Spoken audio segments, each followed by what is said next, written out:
जय श्री राम दोस्तों, स्वागत है आपका हमारे YouTube चैनल भक्ति की शक्ति ज्ञान के साथ में।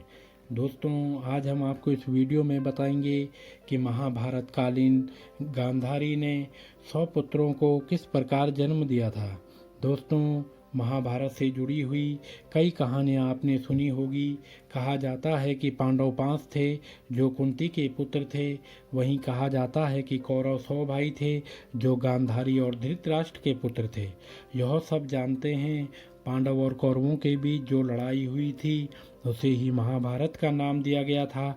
महाभारत से जुड़ी कई ऐसी कहानियां हैं जो वाकई हैरान कर देने वाली हैं, और उसी कहानी में से एक है कौरवों के जन्म की कहानी। आम इंसान यह जानकर हैरान हो जाता है कि आखिर गांधारी कैसे 100 पुत्रों को जन्म दे सकती है। दरअसल एक महिला के लिए एक साथ 100 बच्चों को जन्म देना असंभव प्रतीत होता है।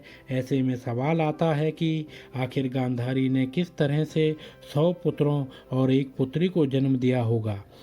तो दोस्तों, चलिए जानते हैं।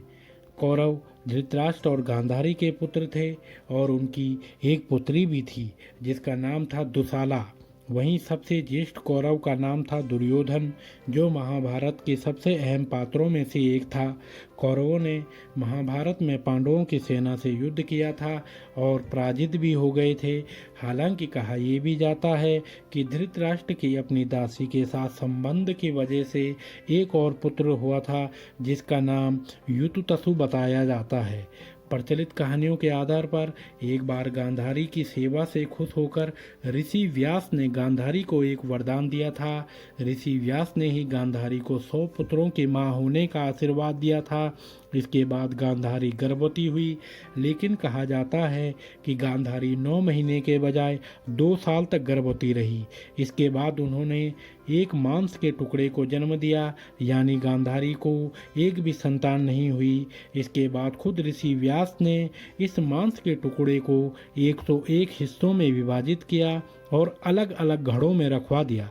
101 घड़े में रखे गए मांस के टुकड़ों से बच्चों का विकास हुआ और धीरे धीरे सभी उन घड़ों से जो बच्चे निकले उन्हें ही कौरव कहा गया।